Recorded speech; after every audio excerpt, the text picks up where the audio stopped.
Assalamualaikum warahmatullahi wabarakatuh. Alhamdulillahirabbil alamin. Wassalatu wassalamu ala asyrofil anbiya'i wal mursalin sayyidina Muhammadin wa ala alihi wa sahbihi ajma'in. Allahumma shalli wa ala Muhammadin sallallahu alaihi wasallam. Iftari bi'annu ummati Muhammadin sallallahu alaihi wasallam. Warham ummata Muhammadin sallallahu alaihi wasallam. Wansur wahfaz wa ayyidna nahdatan fil alamin bihaqqi Muhammadin sallallahu alaihi wasallam. Yang saya hormati Bapak dosen Etika Profesi Bapak Zainul Arifin MPD. Pertama-tama marilah kita panjatkan puja dan puji syukur kita kepada Allah Subhanahu wa taala yang telah melimpahkan rahmat dan taufiknya sehingga alhamdulillah saya dapat menyelesaikan presentasi makalah pada kali ini. Yang kedua kalinya salawat dan salam tak lupa kita sama-sama aturkan kehadiran junjungan alam Nabi besar kita yakni Nabi Muhammad sallallahu alaihi wasallam yang telah membawa umatnya dari alam yang gelap gulita menuju alam yang terang benderang. Baiklah, pada kesempatan kali ini saya akan menjelaskan atau mempresentasikan makalah tentang etika profesi di bidang teknologi atau komputer. Penjelasan pertama ialah pengertian komputer. Pengertian komputer adalah suatu perangkat elektronik yang dapat digunakan untuk mengolah data sesuai dengan prosedur yang telah dirumuskan sebelumnya sehingga menghasilkan informasi bermanfaat bagi penggunanya. Yang selanjutnya ialah pengertian komputer menurut para ahli. Menurut Robert, pengertian komputer adalah suatu alat elektronik yang mampu melakukan beberapa tugas, yaitu menerima input, memproses input sesuai dengan instruksi yang diberikan, menyimpan perintah-perintah dan hasil pengolahannya, serta menyediakan output dalam bentuk informasi. Pembahasan yang selanjutnya ialah komputer terdiri dari 3 elemen utama, yaitu yang pertama ialah perangkat keras, hardware, yang terdiri dari prosesor, RAM, hard disk, motherboard, dan CPU, dan masih banyak lagi. Yang selanjutnya atau yang kedua ialah perangkat lunak atau software, yaitu sistem operasi dan juga berbagai aplikasi yang dimasukkan ke dalam hardware dan bekerja sesuai perintah dari penggunanya. Yang selanjutnya atau yang terakhir ialah pengguna komputer atau brainware, yaitu pemakai atau operator komputer. Pembahasan yang selanjutnya ialah fungsi dari komputer. Yang pertama, fungsi komputer ialah sebagai data input. Komputer dapat menerima informasi atau data dari sumber lain. Data tersebut diterima melalui aktivitas di keyboard, mouse dari komputer lain atau peralatan lainnya. Yang selanjutnya ialah data processing. Salah satu fungsi utama komputer adalah untuk melakukan pengolahan data hingga menghasilkan output, yaitu berupa informasi. Yang selanjutnya ialah data output. Fungsi komputer berikutnya adalah untuk menghasilkan output atau informasi setelah melalui proses pengolahan data. Yang keempat ialah komputer juga dapat berfungsi sebagai tempat untuk menyimpan data sehingga dapat ditemukan dengan mudah dan digunakan kembali. Yang kelima ialah data movement. Fungsi lain dari komputer adalah untuk memindahkan data dari satu komputer ke komputer lainnya atau berbagai alat output lainnya. Yang selanjutnya ialah pembahasan yang selanjutnya jenis-jenis komputer. Ada 7, yaitu yang pertama komputer portable. Ini adalah jenis komputer yang mudah dibawa kemana saja, gimana penggunanya untuk keperluan penelitian di lapangan dan berpindah-pindah. Yang kedua ialah komputer desktop. Sesuai dengan namanya, ini adalah komputer yang ada di atas meja. Komputer ini memiliki CPU yang terpisah dari monitor dan keyboard. Yang ketiga ialah komputer flametop. Ini adalah komputer yang bentuknya kecil dan bisa digenggam.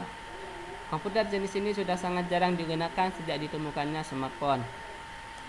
Yang keempat ialah komputer tower. Ini adalah komputer yang bentuknya lebih besar dari komputer desktop dan biasanya diletakkan di atas atau di samping meja. Dan yang kelima ialah komputer netbook. Jenis laptop namun dengan ukuran yang lebih tipis. Yang keenam ialah handbook atau subnetbook. Jenis notebook yang ukurannya lebih kecil dari notebook pada umumnya. Dan yang terakhir ialah komputer laptop. Jenis komputer yang dapat diletakkan di pangkuan penggunanya. Dan pembahasan yang selanjutnya ialah profesi-profesi yang ada di bidang teknologi atau komputer. Yang pertama ialah sistem administrator, dan yang kedua ialah teknisi jaringan, dan masih banyak lagi. Yang pertama, pengertian administrator. Administrator adalah orang-orang yang bertugas untuk mengurusi hal-hal administrasi. Dalam dunia internet, seorang administrator bertugas untuk mengelola hal-hal yang berhubungan dengan komputer. Pembahasan yang selanjutnya ialah mengenai pengertian tentang teknisi jaringan, yaitu merupakan sebuah profesi atau pekerjaan yang tugasnya melakukan, memperbaiki atau mengurusi hal-hal yang berkaitan dengan jaringan komputer atau telekomunikasi di dalam sebuah organisasi, melalui dari maintenance dan troubleshooting jaringan. Tugas seorang engineer bisa dikatakan berhasil apabila jaringan yang dia kelola itu dapat berfungsi secara normal atau baik dan bisa digunakan oleh user untuk mendukung tujuan organisasi.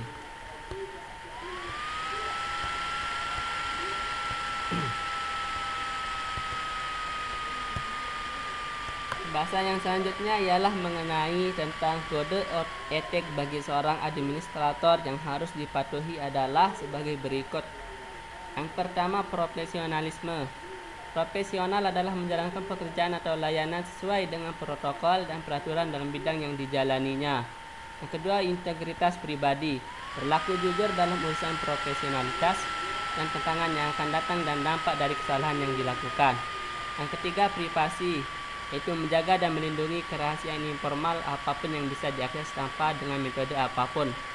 Yang keempat ialah hukum dan kebijakan, mendidik diri sendiri dan orang lain supaya relevan pada undang-undang, peraturan dan kebijakan mengenai kinerja tugas-tugas. Yang kelima ialah integritas sistem, memastikan integritas yang diperlukan, kehandalan dan ketersediaan sistem yang menjadi tanggung jawab. Yang keenam ialah pendidikan, selalu memperbaharui dan meningkatkan pengetahuan teknisi dan pekerjaan lain yang berhubungan dengan keterampilan. Yang ketujuh ialah tanggung jawab kepada komunitas komputasi, bekerja sama dengan komunitas komputer yang lebih besar untuk mempertahankan integritas jaringan dan sumber daya komputasi yang ada.